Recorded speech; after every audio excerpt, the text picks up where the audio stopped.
لکه دا ټوله دنیا ما پرېږدي څه پروا مې نشته خپلوان دې پرېږدي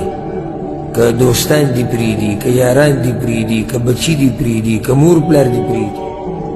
او چې کله سړی د دې آیت تلاوت وکړي که نه دا زړه دومره خوشحاله شي چې ټوپونه وایي چې الحمدلله زموږ داسې رب دی لکه الله سورة البقره کې څه وایي درېیمه سپاره کې الله ولي الذين آمنوا الله دوست د مؤمنانو دی دا آیت د زړه سم خوشحالوي چې الله دوست د مؤمنانو دی او بیا سړی سوچ وکړي چې زه په هغه ټولګي کې یم چې الله د هغوی ملګری دی صحیح ده زه کمزوری یم او صحیح ده زه به ګناهګار یم خو دغه ټولګي کې یم او صحیح ده چې خلک زما نه مخکې تللي دي او اسونه یې ځغلولي دي او صرف دوړه پاتې شوې ده هغه خلک راته هم نه کوي خو بیا هم په هغوی پسې شاته روان یم ورو ورو روان یم کله ولیږم کله پاسمه کله په خپاړو کله پیاده کله په سورلۍ کله سورلۍ ستړي کله زه ستړی خو روان یم په هغه لار باندې په دې باندې انسان شکر وباسي چې الحمدلله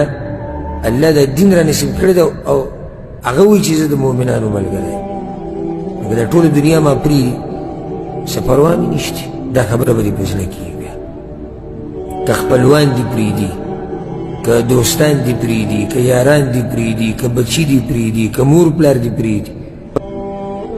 زړه به دې په دې خوشحاله چې عرش والا ما سره دي او مؤمنان ما سره دي سورة فاتحه کې په مخه یې موږ وایو په هر رکعت کې اهدنا الصراط المستقیم یا الله ما ته وښیه نیغه لار دې نیغه لار باندې تګ ډېر ګران کار دی اسان کار نه دی یو خو څه وخته پورې دا جذباتیان زه جذباتیان نه یم نو دا به ډېر څه وخته پورې سړی لږ دینداره شي او ځان نه سم ابو تقوا جوړ کړي دا څه وخته پورې اسانه خو نیغه لار باندې همیشه تله دا ډېر ګران کار دی نو سړی کله نه کله دې سوچ کړي چې زه خو نیغه لار غواړم خو په دې نیغه لار خو به زه یوازې شم یعنې کلي کې به راسره خلک هم ښادي نه کوي کیدای شي څوک راته وهابي ووایي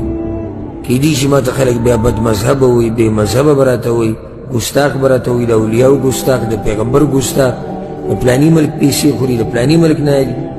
خلک به راسره غم ښادي ختمه کوي دې شوي دي ډېر او کیدای شي د کلي نه مې خلک وباسي مور پلار مې د جیداد نه محرومه کړي د هر څه پکې راته چې یو لنډه ده چې کیدای شي څوک دې ورځ مړ کړي دا هم کیدای شي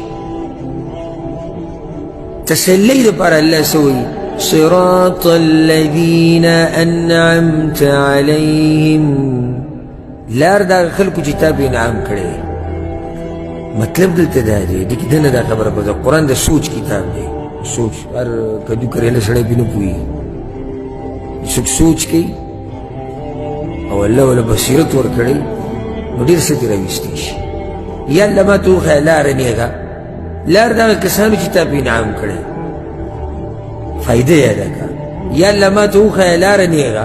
زړه کې یېره راغله چې به نیغه لار خو به زه یوازې یم نه الله وایي یوازې نه یې ډېر پې تېر شوي دي ډېر پې روان دي او ډېر به راځي ته به یوازې نه یې انعمت علیهم چې تا پې انعام کړی ولې الله صرف په تا باندې انعام کړی انعام چې الله په چا کړی ټول نه مخکې پیغمبران دي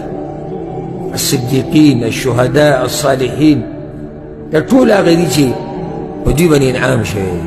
نو تاسې یوازې خو نه الله وي بلې لار باندې دا ټول تا سره ملګري دي او بیا د ټول نه غټه خبره تا سره څوک ملګری تا سره الله ملګری